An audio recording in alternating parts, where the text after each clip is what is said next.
सोनू आज बहुत थक गया था। आज उसे अपने दोस्त की शादी में जाना था। वह ऑफिस से भागता हुआ गोरखपुर जंक्शन पहुंचा। वह बनारस जाने वाली आखिरी ट्रेन थी। गोरखपुर से बनारस जाने वाली ट्रेन रात 10 बजे स्टेशन से रवाना हुई। स्लीपर कोच एस 5 की सीट नंबर 36 पर सोनू खिड़की के पास बैठा था। बाहर तेज बारिश हो रही थी। बिजली की चमक के साथ पेड़ों की परछाइयां अंधेरे में अजीब लग रही थीं। धीरे धीरे सभी यात्री सो गए। रात करीब 12 बजे ट्रेन एक सुनसान स्टेशन पर रुकी। सोनू की आंख खुली तो उसने प्लेटफॉर्म पर काले कपड़ों में खड़े एक आदमी को देखा। उसका चेहरा दिखाई नहीं दे रहा था। ट्रेन चलने लगी, लेकिन अगले ही पल वह आदमी सोनू की सामने वाली सीट पर बैठा हुआ था। सोनू का गला सूख गया। सामने बैठा आदमी बिल्कुल हिल नहीं रहा था। कुछ सेकंड बाद उसने धीरे धीरे अपना सिर उठाया। उसकी आंखें पूरी तरह सफेद थीं। वह मुस्कुराया और बोला, "का बाबू, बनारस जा रहे हो?" सोनू हिचकिचाते हुए बोला, आपको कैसे पता?" आदमी हल्का सा हंसा और बोला, "बाबू, यहां सब बनारस ही जाते हैं, मुक्ति पाने के लिए।" यह सुनकर सोनू के शरीर में सिहरन दौड़ गई। फिर वह आदमी बोला, "तुम्हें इस ट्रेन में नहीं आना चाहिए था।" उसकी आवाज किसी गहरी गुफा से आती हुई लग रही थी। सोनू डर के मारे पीछे हट गया। तभी लाइट झपकी और जब उसने दोबारा देखा, वह आदमी गायब था। सोनू ने सोचा शायद यह उसका भ्रम था। तभी ऊपर वाली बर्थ से थक थक थक की आवाज आने लगी। उसने ऊपर देखा तो कोई नहीं था। अचानक उसके हाथ पर कुछ टपका। उसने देखा तो जैसे वो वहीं बर्फ की सिल्लियों की तरह जम गया हो। उसके हाथ पर खून जैसा लाल तरल गिर रहा था। उसने टॉर्च ऊपर मारी। वहां एक लड़की उल्टी लटकी हुई थी।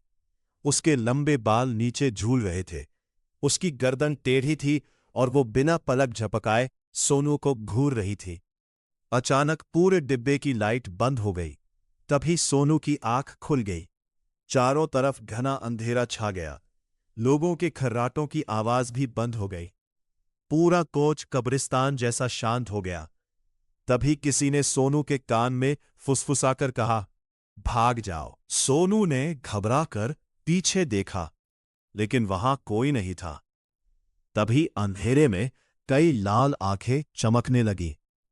जब लाइट वापस आई तो उसकी सीट पर एक पुरानी तस्वीर रखी थी। तस्वीर में वही ट्रेन थी। उसी कोच के अंदर कई यात्री बैठे थे, लेकिन सभी के चेहरे जले हुए थे। तस्वीर के कोने में सोनू भी दिखाई दे रहा था। नीचे लाल अक्षरों में लिखा था, "अगला शिकार।" सोनू के हाथ कांपने लगे। तभी ट्रेन एक लंबी सुरंग में घुस गई। खिड़की के बाहर घुप अंधेरा था।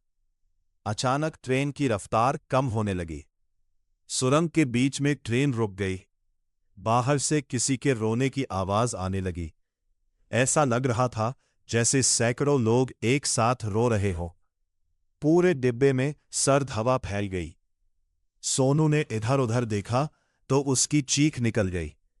पूरे डिब्बे के यात्री गायब हो चुके थे। कुछ देर पहले जो लोग सो रहे थे, अब उनकी जगह खाली सीटें थीं। तभी कोच के दूसरे छोर पर वही सफेद आंखों वाला आदमी दिखाई दिया। वो धीरे धीरे सोनू की तरफ बढ़ने लगा। आदमी सोनू के सामने आकर रुका। उसने कहा, "25 साल पहले इसी रूट पर एक भयानक हादसा हुआ था।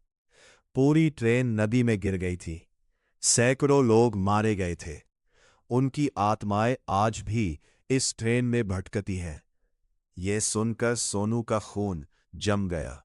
तभी उसे चारों तरफ धुंधली परछाइयां दिखाई देने लगी।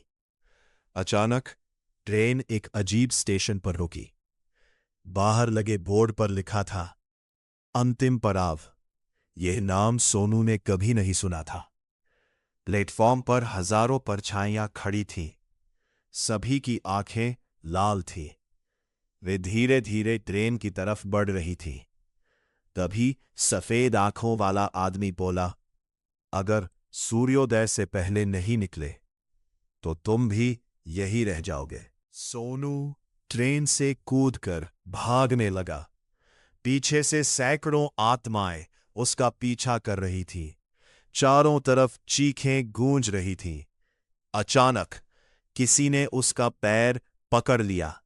वह जमीन पर गिर पड़ा। उसने पीछे देखा तो वही उल्टी लटकी लड़की उसके सामने थी। वह मुस्कुरा रही थी। तभी अचानक सोनू की आंख खुल गई। ट्रेन बनारस स्टेशन पहुंच चुकी थी।